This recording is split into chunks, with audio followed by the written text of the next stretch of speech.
निराकार परमात्मा शिव बाबा द्वारा ब्रह्मा तन में अवतरित हो ब्रह्मा मुख द्वारा उच्चारित महावाक्य अव्यक्त मुरली दिनांक 22 दिसंबर 2024, जिसकी रिवाइज डेट है 17 मार्च 2003। मुरली का टाइटल है सदा अपने स्वमान में रहना, सम्मान देना, सबका सहयोगी बनना और समर्थ बनाना।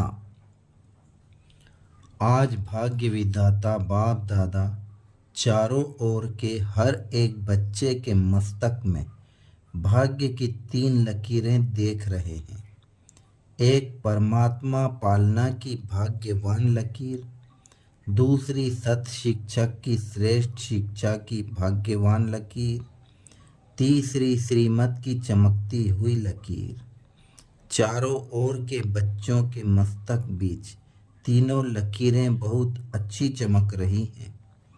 आप सभी को भी अपने तीनों भाग्य की लकीर देख रहे हो ना। जब भाग्य विधाता बाप आप बच्चों का बाप है तो आपके सिवाय श्रेष्ठ भाग्य और किसका हो सकता है।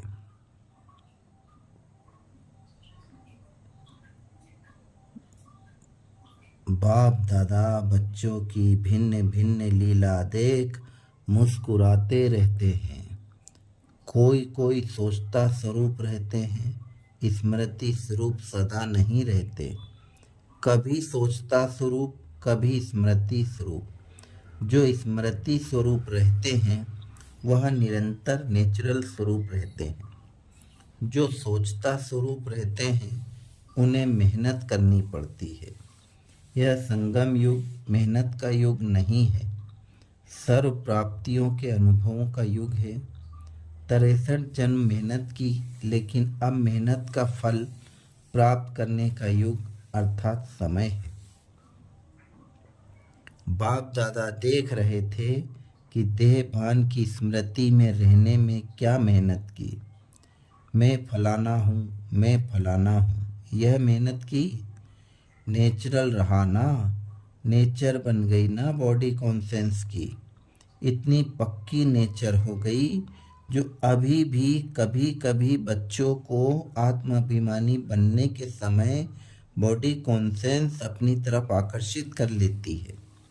सोचते हैं मैं आत्मा हूँ, मैं आत्मा हूँ, लेकिन देह भान ऐसा नेचुरल रहा है जो बार बार ना चाहते ना सोचते देहभान में आ जाते हैं। बाप दादा कहते हैं अब मर्जीवा जन्म में आत्माभिमान अर्थात देही अभिमानी स्थिति भी ऐसे ही नेचर और नेचुरल हो। मेहनत नहीं करनी पड़े मैं आत्मा हूँ, मैं आत्मा हूँ। जैसे कोई बच्चा पैदा होता है और जब उसे थोड़ा समझ में आता है तो उसका परिचय देते हैं, आप कौन हो, किसके हो।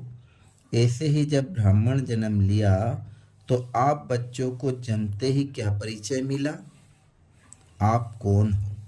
आत्मा का पाठ पक्का कराया गया ना। तो यह पहला परिचय नेचुरल नेचर बन जाए। नेचर नेचुरल और निरंतर रहती है, याद करना नहीं पड़ता। ऐसे हर ब्राह्मण बच्चे की अब समय प्रमाण देही अभिमानी स्टेज नेचुरल हो। कई बच्चों की है, सोचना नहीं पड़ता, स्मृति स्वरूप हैं। अब निरंतर और नेचुरल स्मृति स्वरूप बनना ही है।